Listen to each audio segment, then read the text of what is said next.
হে আমার নওজোয়ান তরুণেরা, হে আমার নবীর প্রেমিকেরা, হে আমার নবীর আশিকেরা, হে আমার নবীর দিওয়ানারা, কোন মাহফিলে আজ বসেছি, কোন নবীর উম্মত আমরা হয়েছি? আখিরি জামানার নবী, শেষ নবীর উম্মত হয়েছি আমরা। আজ কত ভাগ্যবান! কোন নবী? সেই শেষ নবীর উম্মত হয়েছে। শেষ নবীর মাদ্রাসায় আমরা আজ বসেছি। যে নবী না সুপারিশ করলে জান্নাতে যাওয়া যাবে না, যে নবী না সুপারিশ করলে জাহান্নামে যাওয়া যাবে না। আমার নবীর প্রেমিকেরা, আমার নবীর আশিকেরা, আজ সেই নবীর মাজলিসে আমরা বসে সুবহানাল্লাহ বলতে গেলে আমাদের বড় রাগ হয়। কি সুবহানাল্লাহ বলতে গেলে বড় রাগ হয়? পাইকারি ওয়াজ হচ্ছে, কি বলেছি বুঝতে পেরেছেন বা? এই ওয়াজটা হচ্ছে পাইকারি গোদা বাংলা ওয়াজ বলে। গোদা বাংলা ভাষা আমাদের 24 পরগনা একটু ভালো হয়, ওই গোদা বাংলা ওয়াজ হচ্ছে। কেন? সময় সংক্ষেপ, আধ ঘন্টা সময়, আধ ঘন্টার ভিতরে কি বলবো? হ্যাঁ, আধ ঘন্টার ভিতরে এর থেকে ওর থেকে তার থেকে পাইকারি মার ওয়াজ হচ্ছে। কি বলেছি বুঝতে পেরেছেন? কেন আমার বড় পরে বড় বড় আলেম আছে, বাংলাদেশ থেকে আসছেন, কত কষ্ট করে সেই বাংলাদেশ থেকে আসছেন, সেই হুজুরের ওয়াজ শুনবে। তারপরে আমার পরে আছে আব্দুর রহিম সাহেব হুজুর, সব ভালো ভালো বক্তারা আছে। আমরা বাচ্চা ছেলে কি দু এক কথা কি বলতেছি ভালো নাও লাগতে পারে, কিন্তু কেউ চলে যাবে না। এশার নামাজের পরে ভালো ভালো আলেম ওলামারা আছে, তারা ওয়াজ করবেন, শুনবে। আমি গুনাহগার বাচ্চা ছেলে যা দু এক কথা বলতেছি, না ভালো লাগলে ও মাথা নিচে করে করে কেটে দেবে, অসুবিধা নেই। রাগ হলে মনে মনে গালাগালি দেবে। কি বলেছি বুঝতে পেরেছে বাবা? রাগ হলে মনে মনে গালাগালি দেবে, আর যদি হয় সামনে দেবেন, অসুবিধা। বাচ্চা ছেলে তো, বাচ্চা ছেলে একটা পাশে কিছু বদমাইশি করলে কানে করে চড় মারতে গেলে রাগ হয়। এই হচ্ছে ব্যাপার, বুঝতে পারলে? এ আমার নবীর প্রেমিকেরা, এ আমার নবীর আশিকেরা, এ আমার নবীর দিওয়ানারা, কান খাড়া করে শুনে রেখে দেবে। সেই নবীর উম্মত হয়ে আমরা আজ এখানে এসেছি। সেই নবীর ঘরের জন্য কেউ খালি হাতে ফিরে যাবেন না। সেই নবীর ঘরে আল্লাহর রাস্তায় যা যেরকম হবে একটু শরীক হয়ে যাবে। এ নবীর প্রেমিকেরা, এ আমার নবীর দিওয়ানারা, জীবনে অনেক টাকা ইনকাম করেছি, অনেক ঘর বাড়ি করেছি, কিছুই সঙ্গে যাবে না, কিছুই সাথে যাবে না। যত আমি করি কিছুই তোমার সাথে যাবে না। সেই কঠিন কিয়ামতের দিন, সেই কঠিন মুসিবতের দিনে আমার আপনার নবীর ঘরে যদি আপনি যদি দান করে যান, সেই কঠিন কিয়ামতের দিন যখন একটা নেকির জন্য ছোটাছুটি করবে, আপনার ছেলের কাছে বলতে থাকবেন, এই জাব্বার, আমি তোর বাপ রে একটা নেকি কম পড়েছে আমার দে, আমি দিলে জান্নাতে চলে যাব। তখন ওই জাব্বার বলতে থাকবে, এ বাপ, দুনিয়ায় আমার কেউ ছিল না, দুনিয়ায় শুধু আমি ছিলাম। সেই কঠিন কিয়ামতের দিন, সেই কঠিন মুসিবতের দিনেতে আজ যদি তুমি নবীর ঘরে কিছু শরীক হয়ে যান, সেই কঠিন মুসিবতের দিনেতে এর ওসিলায় আমার আল্লাহ দয়ার জান্নাত দিয়ে দেবে। সুবহানাল্লাহ, সুবহানাল্লাহ, সুবহানাল্লাহ, সুবহানাল্লাহ। কি গো, ব্যাংকের টাকা ব্যাংকে থেকে যাবে, ট্যাঙ্কের টাকা ট্যাঙ্কে থেকে যাবে, ওই যে বন্ধনের লোনের টাকা ও থেকে যাবে। ওই স্যার এসে বলে, কই গো ভাবি, সেই লোনের টাকাটা তো আজকে দিতে হবে, কিচ্ছু কাজে আসবে না বাবা। সেই কিয়ামতের দিন মনে করবে আমাদের পাড়ার মেম্বার আছে, আমি ওর সাথে ঘুরি, ভাই আমার একটা দাপট নেই, কেউ এলাকায় আমি বিচার করে বেড়াই, খবরে কেউ বলবে নাকি, আমি সেই অমুক প্রধানের লোক গো, আমি অমুক পার্টি করি, আমার ছেড়ে দাও, এরকম ব্যাপার আছে। কি গো, খবরে তোমার যদি আমল নেকি যদি ভালো হয়, তাহলে তোমার ভালো ব্যবহার হবে, না হলে মার গ্যারেজে ঢুকলে ধুমধাম শুরু হয়ে যাবে, চোখ ভুলু হয়ে যাবে। আমার কালিমুল্লাহ ভাই ভালো বলে, চোখ ভুলু করে ছেড়ে। কি বলেছি বুঝতে পেরেছে? এ আমার নবীর প্রেমিকেরা, এ আমার নবীর দিওয়ানারা, আপনাদেরকে বলে যাই, মা ফাতেমার কথা একটা বলে যাই।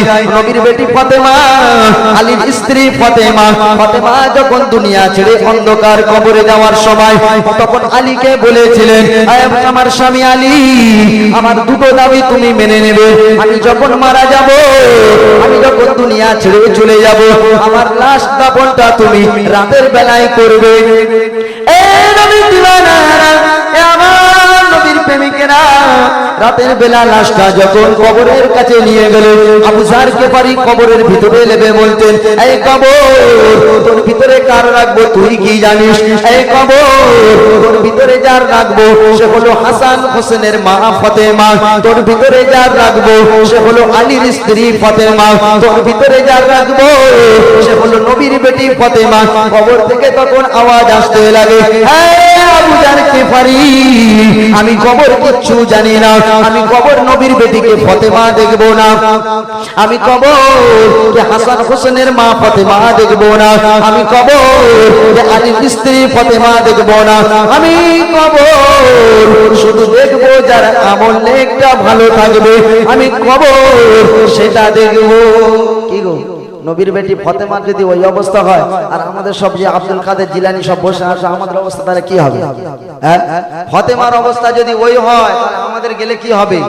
গেলেই সঙ্গে সঙ্গে গুতনা চালু করে দেবে, রাই শালা এসে মারো শালা। যখন বলে মান রব্বুকা, এ বলবে হায় হায় আমি তো সেই চা দোকানে বলছিলাম, কি বলবো এবার? বলে মান দিনুকা, তোমার নবীকে, বলবে নবী সে আবার কি? হায় হায় মা দুম দাম পড়বে বাপ, সেই কিয়ামতের দিন তখন বুঝতে পারবে। সেই কঠিন কিয়ামতের কথা ভেবে নবীর ঘর, এই বিশ্ব নবীর ঘর কেউ বিরোধী করবে না। না ভালো লাগলে চুপচাপ থাকবেন। মাদ্রাসা, মাদ্রাসা নামে বিরোধী করে কিছু কিছু লোক পাবে, এমন আছে এমন এমন কথা বলবে মাদ্রাসার নামে, মাথা গরম করে দেবে। কি বলেছি বুঝতে পেরেছে? নবীর ঘর, মাদ্রাসা বিরোধী করা মানে কার বিরোধী করা? নবীর বিরোধী করা। তার যে নবীর বিরোধী করে সে শালা ভালো? হ্যাঁ বলো, নবীর যে বিরোধী করবে সে ভালো? হ্যাঁ, যে নবীকে না সৃষ্টি করিলে দুনিয়ায় কুল কায়নাত কিছু সৃষ্টি হতো না, সেই নবীর ঘরের বিরোধী। মানুষের দান করেন, ওই মানুষের কি করি, ও সব খেয়ে নিচ্ছে, ও এই করতে।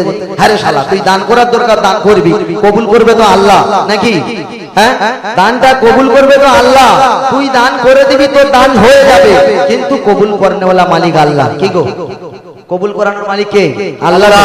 এই যে বসে রাখার মালিক কে? আল্লাহ। হ্যাঁ, এই যে তামারও খেয়ে ঘরে যাওয়ার মালিক কে? আল্লাহ। হ্যাঁ, তামারও খেয়ে বাড়ি যাবে এরকম কোনো বিশ্বাস আছে? হ্যাঁ, সেই আল্লাহর নবীর ঘর, সেই নবীর ঘরে যার যেরকম সম্ভব হবে একটু আল্লাহর রাস্তায় শরীক হবে, কি আছে বাপ? কিন্তু অসুবিধার কি আছে? আপনি সারাদিন 500 টাকা 1000 টাকা ইনকাম করতেছে, তার নবীর ঘরে যদি মাসে 10 টাকা 20 টাকা করে দাও, কি গায়ে লাগবে?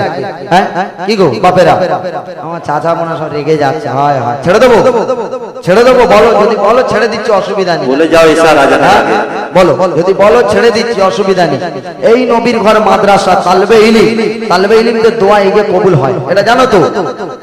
তালবে ইলম এদের দোয়া এগে কবুল হবে।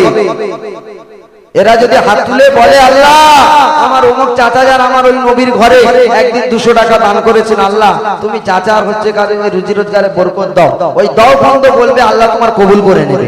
কি বলেছি বুঝতে পেরেছেন? তালবে ইলম। আর সেই নবীর ঘরে আজ আমরা বিরোধী করি।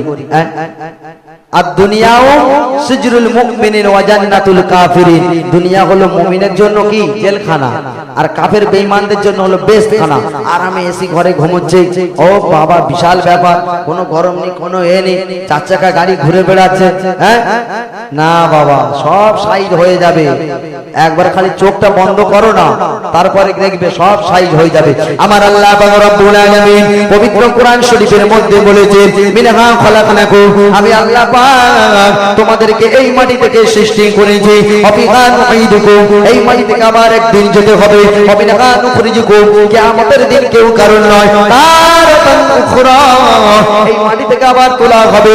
এই নবীর দিওয়ানারা, এ আমার নবীর আশিকেরা, এ আমার নবীর প্রেমিকেরা, মনে কষ্ট নেবেন না, মনে ব্যথা নেবেন না, আমি বাচ্চা ছেলে আপনাদের কাছে অনেক কিছু বলে যাচ্ছি, মনে দুঃখ নেবেন না, কষ্ট নেবেন না।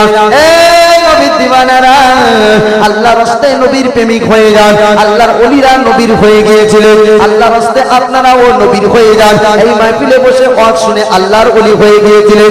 খাজা মঈনুদ্দিন হুজুর উসমান হারুনির ওয়াজ শুনে মুরিদ হয়ে ওলি হয়ে গিয়েছিলেন। সুফি ফাতে আলী ওইসির মুরিদ হয়েছিলেন দাদা হুজুর। আমার আপনার পীর, আমার আপনার মুর্শিদ দাদা হুজুর পীর কেবলা সুফি ফাতে আলীর ওয়াজ শুনে মুরিদ হয়ে গিয়েছিলেন, আল্লাহর ওলি হয়ে গিয়েছিলেন, আল্লাহ তার সম্মান বাড়িয়ে দিয়েছিলেন। আজ আপনি এই মজলিসে যদি ওয়াজ শুনে ওয়াজটা যদি মেনে নেন, তোমরাও আল্লাহর ওলি হয়ে যাবে। সুবহানাল্লাহ। কি গো, ওয়াজ শুনে যদি ওয়াজটা মেনে নেন আল্লাহর ওলি যাবে, আর ওয়াজ যদি শুনে ওই গেটের বাইরে বার হয়ে যদি বিরোধী করো তাহলে কি হবে? হ্যাঁ, ইবলিসের ভাইরা ভাই। কি বলেছি বুঝতে পেরেছেন? ওয়াজ শুনে গেটের বাইরে গিয়ে বিরোধী করবে, খেয়ে দিয়ে বলবে নুন কম হয়েছে, সব ঠিক হলো, আর এক পিস একটু আলু সালা দিলুনি, কি করলো, না খাওয়াবে না খাওয়াবে। এখন মাল সব এইরকম, যত ভালো করে খাওয়াও ও বেইরে গিয়ে বেইমানি করবে, বিরোধী করবে। কি বলেছি বুঝতে পেরেছেন মা? এখন হচ্ছে কারে এইরকম সব লোক। তাই বলি নবীর ঘর, নবীর মাদ্রাসা, আপনাদেরই পার্শ্ববর্তী এলাকা বলো, এই নামালক্ষা বাজারে মাদ্রাসা কত সুন্দর বলো। একটা মাদ্রাসার ছেলেরা পড়াশোনা করবে, তিনটাই মেয়েরা, তারাও পড়বে, তোমাদের জন্য দোয়া করবে। সেই মাদ্রাসার দিকে আপনারা একটু খেয়াল রাখবেন। মাদ্রাসার ছেলেরা সকালবেলা ফজরের নামাজের পরে কি সুন্দর সূরা ইয়াসিন পড়ে, শুনতে ভালো লাগে না? আমরা তো সূরা ইয়াসিন তো দূরের কথা, ভালো করে মাদুশরীফ বইটা পড়তে পারি কিছু, আর তারা সূরা ইয়াসিন ওইটা করে বাচ্চা ছেলে 7-8 বছর করে বয়স, সকালবেলা সূরা ইয়াসিন পড়বে, শুনলে তোমাদের মাথা খারাপ হয়ে যাবে। কি বলেছি বুঝতে পেরেছো? আর এখন আমরা তো কোরআন শরীফ তো পড়া তো খালি গং আয় না, ইন্নাল্লাযীনা শুধু ব্রেক ব্রেক। কি বলেছি বুঝতে পেরেছেন বাপ? কোরআন শরীফটা ভালো করে পড়ো, মাদ্রাসার ছেলেদের থেকে শেখো, তাদের বিরোধী করুন, যেরকম পারবে সেরকম ভাবে সবসময় তাদের সাথে লেগে থাকবে।